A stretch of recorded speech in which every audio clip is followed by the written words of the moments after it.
Hello, I'm Langston and I'm back on my channel, Military Election Forecasting. And today I'm going to be giving you a prediction of the 2024 Senate elections and who's going to win control of the Senate this November. So I've already filled out the safe states for Democrats and the safe states for Republicans. And obviously, there are some states on here that could not be safe. Obviously, you see Minnesota, which is a swing state, is filled out as safe as well as Maine, but they have two very popular incumbents running in those races. New Jersey's another state that could fall under 50%. They're running an open race. Andy Kim is a Democratic candidate as well as, a quite strong Republican. Maryland is running Larry Hogan. A lot of people think it's going to be under 15%. I really doubt that. I think Larry Hogan will do quite well for a Republican in Montgomery County. I think he will make some improvements with these moderate, educated white voters in the state, maybe even Baltimore County as well. But for him to be competitive, like he needs to cut the margins in the predominantly black parts of Maryland, PG, as well as Baltimore. Arthur Brooks is from PG. Like, he's running against a black candidate in Maryland.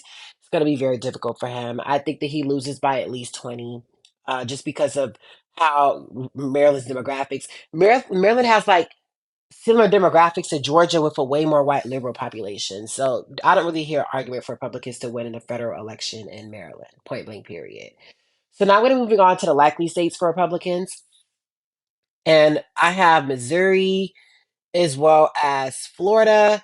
In these two states, like Missouri, Donald Trump is going to win Missouri quite convincingly.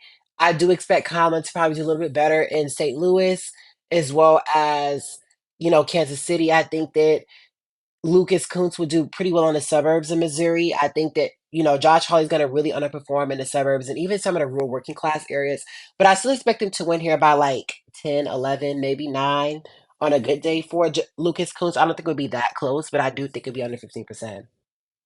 In Florida, I could see Florida being lean. I think the Democrats have a quite strong candidate. They're nominating a Latina from, South Florida. And that's a really good thing for them. Like, that's one of the biggest groups they're struggling with statewide in Florida. So maybe she can reverse those trends. There's evidence to suggest that Colin's going to do better with Hispanic voters in South Florida as well. But obviously, Florida's just trended too far to the right. And I don't think that she has that much appeal to older white voters. I could be wrong. I just don't see the math for Democrats to win Florida. I think she loses by like 5 or 6, maybe three or four for a best case scenario. But I do expect her to lose quite convincingly. So I'm going to be diving into the likely states for Democrats, and it's a lot.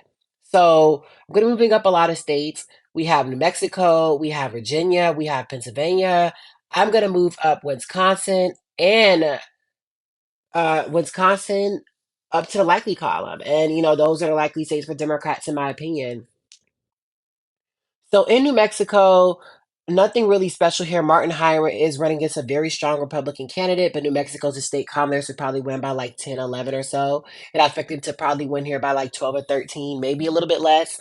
But, it's not 15%, but he's still going to win. Same thing for in Virginia. Tim Kaine is running against a kind of strong Republican candidate, Hung Cao. He did seem like he had more appeal to suburban voters than he has now, but he's starting to become, say a lot of very MAGA comments. And even without him saying MAGA comments, he's still going to lose Virginia quite convincingly. But now I can see him losing by 15, but I think he's going to lose by like 12 or 13, maybe a little bit more than that. I think that you're going to see a lot better black turnout in Virginia. You're going to see Kamala continue to make improvements in Nova, and that's going to trickle down to Tim Kaine, who's more popular than her in those areas. In Pennsylvania, number one, like down ballot, Democrats are expected to win. Like Kamala's already expected to win the state. And in 2022, like 2024, I'm sorry, Bob Casey Jr. is going to do excellent in these Philadelphia suburbs. Black turnout in Philadelphia is going to be up. He's going to keep up the suburban trends in the Philadelphia suburbs. He's going to do excellent in Pittsburgh. He's going to cut the margins in these working class rural parts of the state. He's going to win like Lackawanna and Erie by a fuck ton, just to put it point blank. And with that, like I expect him to win here by like 7 or 8, maybe a little bit less, but I do think he'll win quite convincingly. In Wisconsin, I do expect Tony Baldwin to win here by like 5 or 6 as of today. Like I could see it being 4 or so, but I do expect her to win by a lot more than you saw Tony Evers win by. Like it's debatable if Kamala wins Wisconsin. I expect Trump to win. I could see Kamala Harris winning the state as of today. But she's gonna do really well in the Driftis party. She's gonna win like all of these counties in southern Wisconsin. She's gonna do a lot better in these working class parts of the state. She's gonna do quite well in the wild counties. Blackton in Milwaukee is gonna be up. She's gonna do excellent with young voters in Madison. So I do expect her to win Wisconsin by a pretty sizable margin. So that's really it for the likely states. So now we're moving on to the lean states for Republicans, and they only have one as of today, and that is Texas. I can see Texas going down the tilt, but as of today, like you're seeing that Democrats are making some improvements in this race. I do want to say Colin Allred has been getting called out a lot on social media because he doesn't seem to really be campaigning that hard. Like he's not really laying the groundwork to win Texas. And I do want to say that I think that Beto O'Rourke kind of made stupid decisions. Like you shouldn't try to be fighting for rural Texas counties that are voting like look at these numbers. Like, look at these numbers. Like 86, 90. Like going to like trying to visit every county in Texas isn't really a smart idea. Like focus on where your votes are and improve those votes to win statewide. But still, like he's not even doing that. Like he's not having campaign rallies in the Dallas area, in Houston, in Austin, etc. So it's like he's not really even, ramping up his base. Like most people in Texas have never even heard of Colin already, and that's kind of a problem for him. But his Ted Cruz is a weak candidate, especially for Texas demographics. I think he's going to lose ground in the suburbs. I expect Kamala to flip Collin County. I think that he wins Collin and Denton. I don't think Kamala will win Denton, but I think that Colin Allred will win Denton very, very narrowly. It won't really help him that much because it won't be by a lot, a lot. But I think he wins Denton County very narrowly. I think that he does excellent in the Austin area. I think that he does decent in San Antonio. I do think that he struggles in inner city Houston and Dallas. Like I think that Democrats will improve there, but they won't improve there by anywhere near enough to win statewide. So I think that he loses Texas by like 2 to 4 points, maybe like two and a half or so. But I think that it'll be somewhat competitive. But I do expect for Ted Cruz to get reelected. Moving on to the lean states for Democrats, and we have three lean states for them. We have Michigan, Nevada, and Arizona starting out west. So Nevada and Arizona, I could both see these states being likely. If things continue, I'm going to move them both up to likely. But in Nevada, I do expect for Catherine Cortez Masto, I'm sorry, for Jackie Rosen, Catherine Cortez Master in 2022. I expect for Jackie Rosen to win Nevada by probably 4 to 5. I think that she dominates in Clark. Like I think she wins Clark by like 12 to 14. I think she wins Washoe by a lot. And I do think that she doesn't do that well in the rural areas, but regardless, like I do expect her to win Nevada quite convincingly. I think Sam Brown is a pretty strong candidate. Republicans have been able to nominate as of recently, but I still think that they lose quite convincingly. In Arizona, like I could see this being likely. Carrie Lake is a really bad candidate. And she has tried to moderate, but it doesn't really matter. Like Republicans know her as an election denier. I mean, voters in Arizona know her as an election denier, as someone who is anti-abortion, said a lot of very radical comments and lost to not even a strong candidate in Katie Hobbs in a down ballot race for Republican electorate. So with that, like you have to realize, like when Mark Kelly won this race by like 5, he won here by 4.9, just a little bit less than likely. This was like a R plus, 4 electorate, and he still won here by 5. So with that, like with a balanced electorate, maybe even a Biden plus 1 electorate in Arizona, because I think that this will be a Democratic leaning electorate in Arizona. Like, I think that you won't see a difference in 2020, and you'll have a lot of moderates that sucked it up and voted for Trump in 2020. They won't do so this year. I could see Ruben Gallego easily winning this by more than 5. But as of today, I'm just going to keep it in the lean column for Democrats. I think they win here by 4 to 5, upwards of 4, but I still think that it's going to be competitive. You know what I'm trying to say. So now we're down to the 2 states that will decide the Senate. And I'm going to categorize both of them as tilt Republican, and I'm going to go in detail.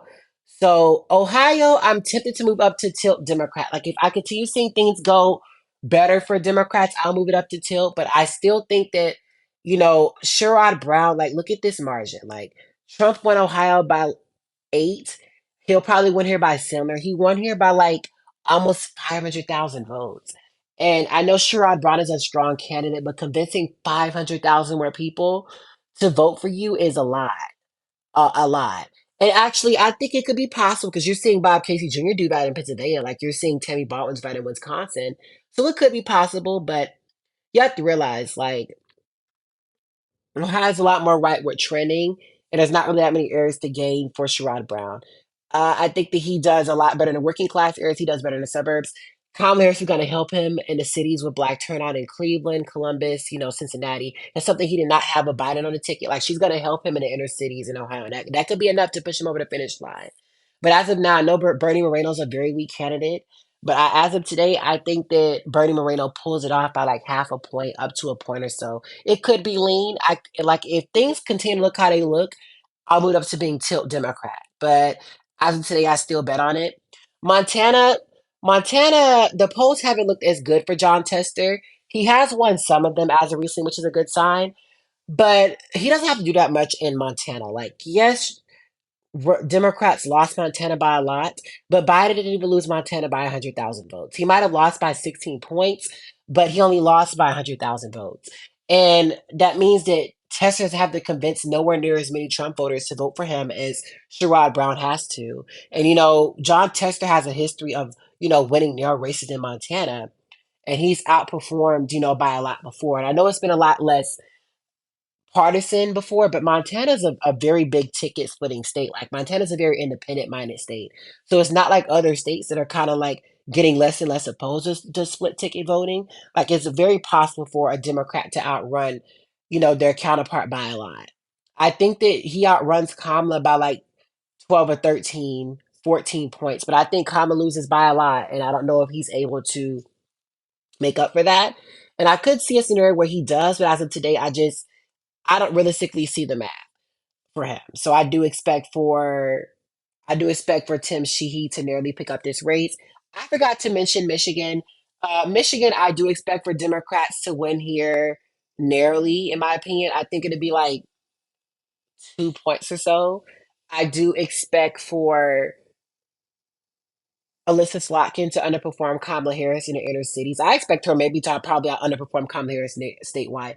I think she does better in the working class areas, but I think that she might nearly underperform her in the suburbs, and I think that she struggles in the inner cities with black voters. Like she lost every city in Michigan in the primaries. Like she really struggled in Detroit, Benton Harbor, Flint, and Saginaw. And I said this, a while back that Alyssa Slotkin is a bad candidate for black voters in Michigan, and we saw this. And I do want to say she's running up against a black candidate, and I don't think Hill Harper is even that strong of a candidate for black voters nationally, but in a primary, like all they see is a black candidate and they're inspired by that. And oftentimes, like they don't really know too much and they just probably voted for him.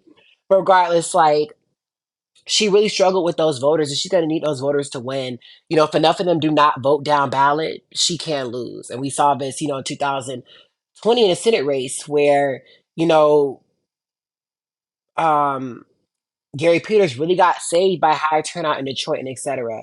So with that, that's realistically all I have to say. I have Republicans flipping back the Senate, flipping obviously West Virginia convincingly, as well as Montana and Ohio, and winning the Senate 52-48. I could see Democrats winning Montana and Ohio, maybe even Texas in the best case scenario. But as of today, this is my map. Anyway, please like, comment, subscribe down below. Make sure to have a nice day, you guys. Goodbye.